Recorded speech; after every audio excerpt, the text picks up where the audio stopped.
After a 5-week break for the Dunlop MSA British Touring Car Championship, excitement was reaching fever pitch ahead of rounds 10, 11 and 12 at Oulton Park.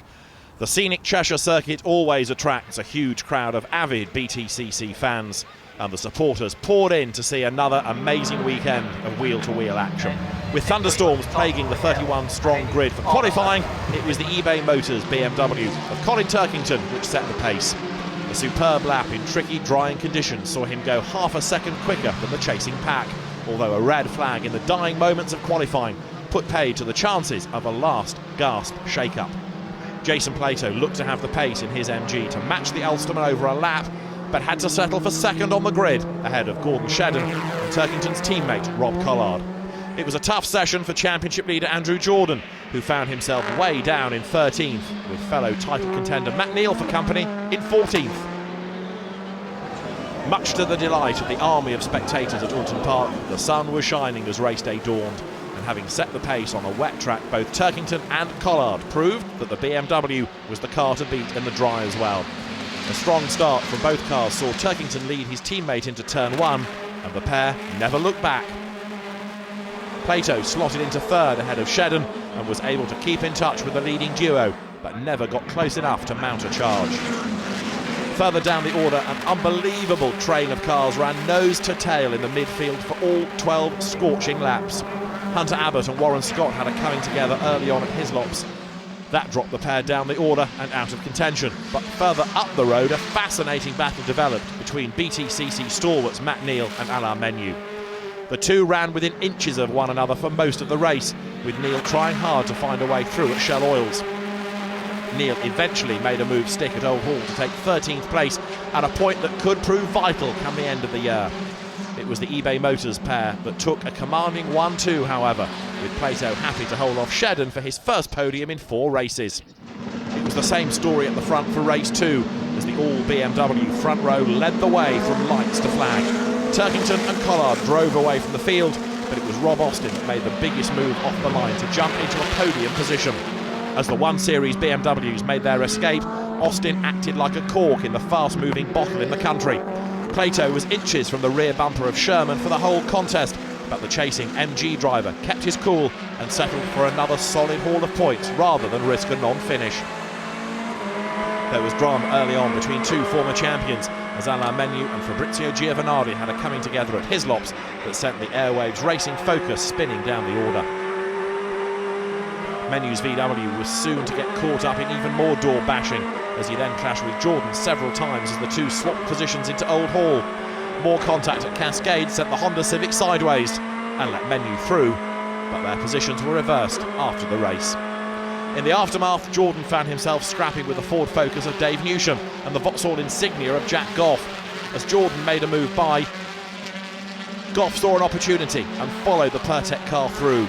This left him side by side with Newsham on the exit. In the resulting contact, Newsham's Focus was sent spearing into the Armco. With the safety car out, the field was bunched up once more, and there was more shuffling to come before the flag. A last corner, last lap lunge from Matt Jackson put his Airwaves Racing Focus into the top 6 in the team's 250th touring car race. It was Tordov who lost out in the move, as he was forced out wide on the exit of Lodge and dropped from 6th to 9th in one corner.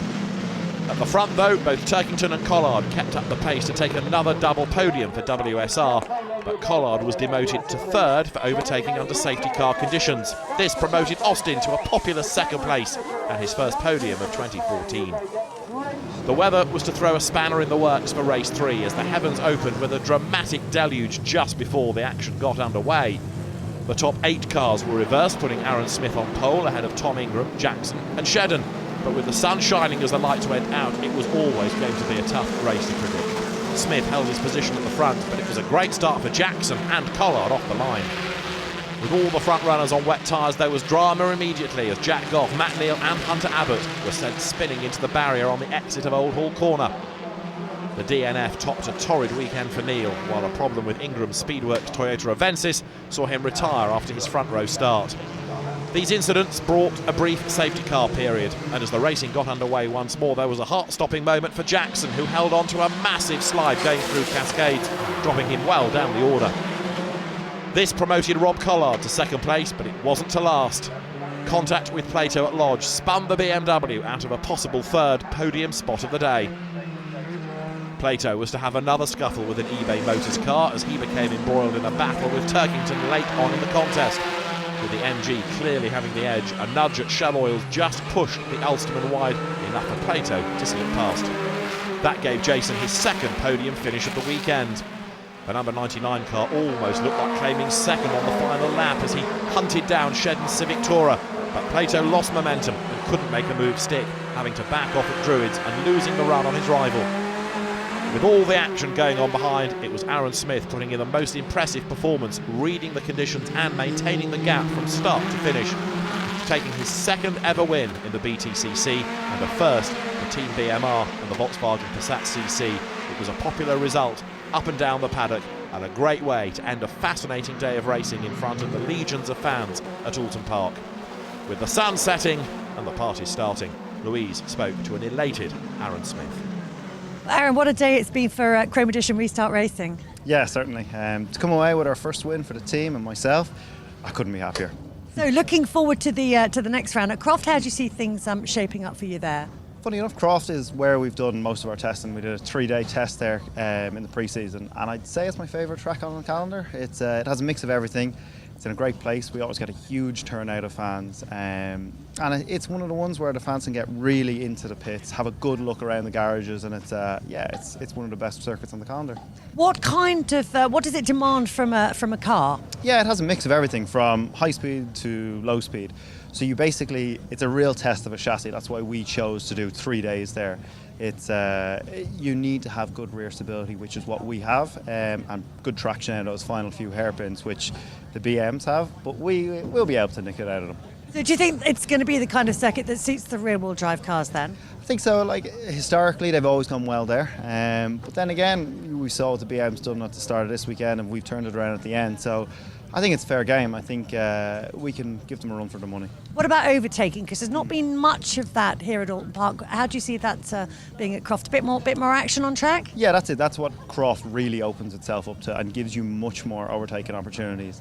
To be perfectly honest, here, once you get out into the lead, it's very difficult to get by. But with Croft, you have to keep an eye on your mirrors at pretty much every corner on the track. So it's a track where you can go from first to 15th in a handful of corners. So I think we'll see a lot more bumping and banging and a lot more racing what British Touring Cars is renowned for. So fun for you guys and fun for the fans to watch as well. That's it. It's such a good challenge. There's so many good spectating points, like turn one, that complex. It doesn't do it justice just watching it on the TV. You come down, you hear the cars. They sound like monster trucks in comparison to what they look like on TV. So it's one of the best ones to spectate on. We'll see you there and enjoy your celebrations for the win here at Oulton Park. Thank you very much.